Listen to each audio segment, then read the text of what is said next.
$5 to do that, for that 5 hours. So it's well worth it. And just having an open mind that it's possible, but it's just only going to take me one person that's going to change my life around. Someone I'm going to meet is going to have home associations that they build, or they have a property management of apartment complexes. The opportunity is endless, and there's enough work for everybody to keep, for everyone to have their own business and keep working. And so I like to try to train people to do that and tell them what I did, so that I know that the labor is short. Like, they're going to work with me, and everyone wants more money. Everyone wants what I have. They see that what I'm doing and the money that I get, and they want that. And so I try to help them get to that point. So the people that work for you, it's like family. It's just family, like, basically. That's what you have right now is your family? Just one. Yeah, I can only really count on, my brother. He goes to school, so it worked well for him that it was summertime, So then now my cousin, he's in school now, it works well for him. And then my uncle, he spends half the year in Asia and then comes back. And so I've worked with him before. But then I try to find young people who are ambitious and, have a good work ethic and just, enjoy life. I just basically don't like to work by myself. I like to just have somebody to talk to, but also to train. I want to teach people the values that I learned in my life, which I mostly learned a lot through playing sports, which was, work harder than them, teamwork, working together, common goals, things like that. We're going to win. And so if everybody's on the same page and everybody has a common goal, we're going to work together. So I try to find out what are their bills, how much money do they need, what's going to motivate them to want to work more and be more successful. Like the same thing I find out about my customers, I want to find out about my employees and the people so that I can make them the happiest. What do they love most about painting? Then I can have them do those things, because then they won't ever complain, right? It's right. Like, you're doing what you love, man. Get to work. And they'll be more motivated to keep coming to work and showing up and putting a good effort in. Yeah, and just knowing that, not everybody is like myself and my brother and my cousin who can work every single day and doesn't need breaks. My secret is I just don't work very hard. I know right. I'm going to work every single day. So, I'm just not going to work so hard where I'm going to kill myself. It's just pacing yourself, and it's just enjoying the moment in life and taking a moment to just appreciate every day and accept it, and just say, wow, it's nice outside. It's nice to sit on the roof, and what a nice view. It's okay that I'm reaching over, like, gonna kill myself, but it's a nice view for the moment, Right. And that's another thing with painting. It has to get done, And that's, I try to work with people who, understand that I would never ask them to do anything I wouldn't do. And so working with people with the I can attitude. Another thing is I don't ever say can't. I don't think a man's to say can't. Whether you think you can or you can't, you're right. So the moment you start saying that you can't, of course you can't do it. If you say you can, of course you can't. So that's the secret, law of attraction. Yeah, well, back to the can and can't thing. It's all about whether you're willing to try and do it or not. I mean, it may end up that you are not able to accomplish something, but until you try and put your whole effort into it, I mean, you don't know for sure, right? But when it comes to what you're doing, or like something at our job that we do, there's pretty much anything I can do. So maybe I'll need a hand from somebody or whatever, but you're right. It's all about attitude. I think that's kind of what you're talking about, is like attitude is the biggest thing, and that's going to be the determinator of whether you're successful or not. Absolutely. And that's what I was taught in college. Like, I found a couple professors that taught that, and then I signed up for all their classes regardless of what it was, because they taught the same thing over and over again. So once I learned it once, I got A's in all my other classes. Nick Meyer, Dean's List. You can look me up. But it's just the attitude. That's like the biggest, the biggest contributing factor in your life is your attitude, and it's the one thing that you have control over. So if I get in a car accident, you can be upset that you're in a car accident, or you can be excited that you're getting a new car. Right. It's all on how you look at it. Hopefully you had insurance. Right. Yeah. Or, be excited about the next time that you'll get a new car. Everything happens in life for a reason. If you were meant to, struggle, it's because it's only going to make you stronger. I believe in God, and so I don't think God is going to put anything in your life that you can't handle. And he gives the toughest people the most hardest challenges. So That's a great attitude to have. I mean, with that kind of attitude, anything that comes in your way or in your path, or the worst thing you could imagine happens, you could get through it. Absolutely. No matter what, you're still going to be successful. You're still going to be on top. Like what you're But doing, what is you're not success? going to fail. It's all determined up to you. Right. So part of depression is this idea of who you're supposed to be or society thinks you are and you're not there. And so you can be depressed about that. But, you can't compare yourself to other people and where you're supposed to be at. You're only where you are at now because of the decisions that you made prior. Everything you do in your life determines how your life is. Everything, good and bad. So, what you did yesterday is determining what's happening now. So if you can focus a couple years out, my biggest thing is that I'm moment to moment. So I'm only thinking about now what I have to do today.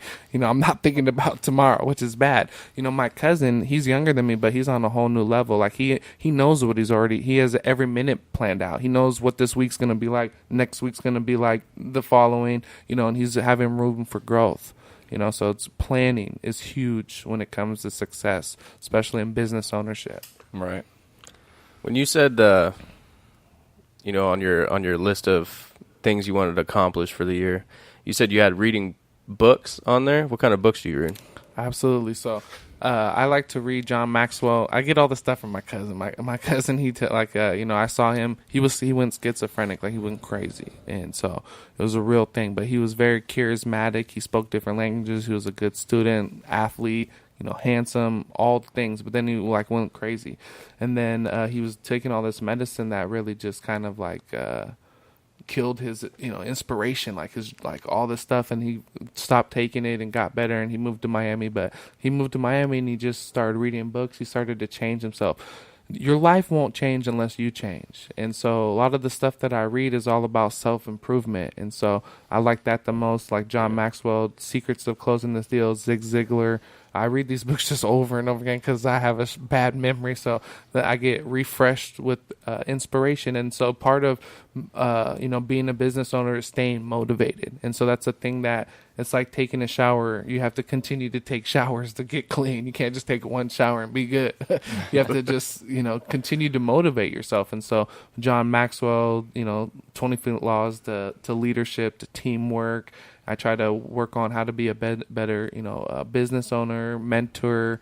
I read about sports players, biographies. I love learning how people face struggles and overcome them. And so hearing people's stories, that really excites me and interests me. But also, too, just filling your brain, all your thoughts create reality. And so, filling your head with all these positive thoughts, positive stuff is only going to increase. You're inputting good stuff, so you're getting out in, good stuff. And so it's a cycle. So if you're telling yourself, these first off, like you're telling, I forget this cycle thing. I have read a long time, but your input, your characteristics over time, it's building your characteristics, your habits, and then success. So it's going to happen for you eventually. And so a lot of things I like to listen to, I think, I don't know if his name, Powers, but he basically just says, like, if you put in the work on Monday, you put in the work on Tuesday, you put in the work on Wednesday, sooner or later you're going to get the reward. You just put in the work and it's going to come.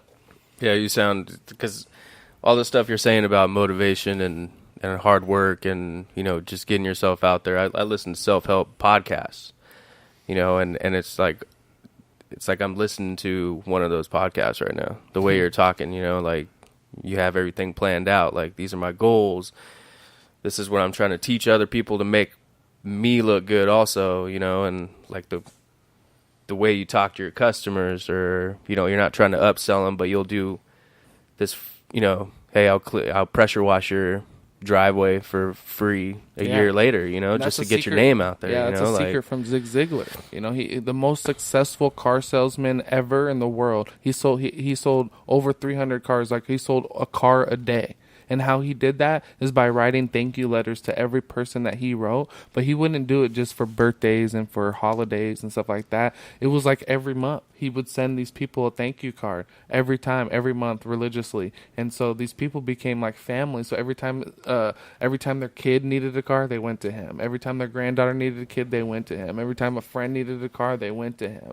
And so just learning secrets like that will help. How can it not help you? Right. Writing thank you cards. How easy is that? Well, Yeah, exactly. how important is that to you? Like when you get a thank you card from somebody. Yeah. And so the You trick know? is when you send a thank you card, send it in a red or yellow envelope because people think it's a Christmas card or they think you get all excited. If you just send it in a white envelope, they think it's a bill, or something like that. Right. You wanna Something trick 'em. not to be excited about. Yeah. And you're a painting company, so you're probably just trying to solicit again, or Right. like you need me to come out again and get more money from you, when really you're just saying thank you. Yeah. So it's a nice surprise, or maybe it's a gift card to like Olive Garden. Right. Trick it up, trick. The more you give, the more you're gonna get. And so, just like it takes money to make money, I guess, but it's the same as giving. Just being nice to people. That's all you Well, got to do. That's just as simple as going out to your local bar and you stop at a bar and the waitress doesn't say thank you, and then you stop at another bar and the waitress says like thanks you for everything. Like you're gonna go back to that waitress that thanked you. Yeah. You're gonna go back to that bar. I mean, that's with everything in life, And any then- service industry. Yeah, and then another secret for young business owners out there: just go to places that you enjoy. Don't never change yourself. Figure out what it is that you like in life and go to those places, hang out at those places, and meet those people at those places because they have something in common. They like those places too.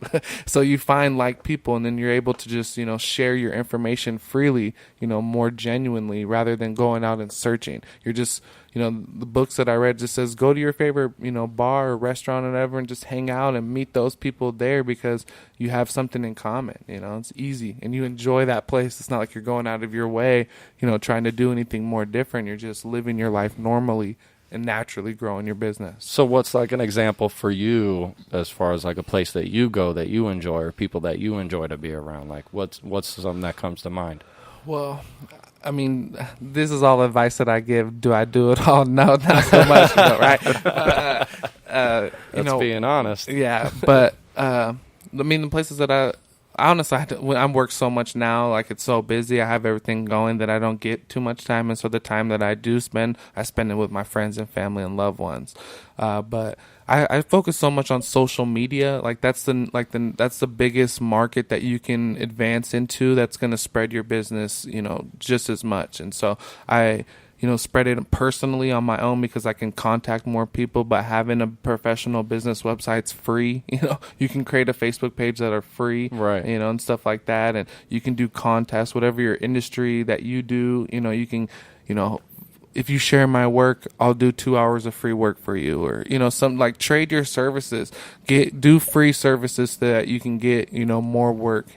I'd do a free day of work for somebody if I'm going to get a job from for doing that. Incentivize referrals. Yeah. And future business. Yeah. So do you have, since we're on the social media, do you have a Facebook page? Yeah, I have my own personal Facebook page, and then I had my old company, Olaya Painting and Landscaping, has a Facebook page with some followers, and it's definitely generated business and awareness, and it's being part of the community. So there's community like neighborhood of Kirkland, Redmond Redmond, Woodinville. They all have their own community websites that you can be a part of and solicit your information because you can see people. Oh, I need my house painted. Does anybody in the neighborhood need refer or have somebody? Right. And so being part of those, tremendously helps too. So you're a part of those groups, and then if you see that, you'll put your information out there. Hey, I have run a painting company, blah, blah, blah. Absolutely. Come and check me out. Here's my contact information. Yeah, exactly. So it's all just putting your name out there, getting as much exposure, doing whatever you can to get the job. The best part about painting, and again, I love so many parts, like I love it, is that, I can get a new job tomorrow, a job tomorrow. Never stress about money. Like, don't worry about anything in life. Like, I'm religious too, so I look into God, and so I was always told to give all my problems to God and just worry about having fun. He's gonna figure all that stuff out. You just figure out and doing you. Being the best person that you can do, and focus on what I learned too from John Maxwell. I went to go see him, and he said that.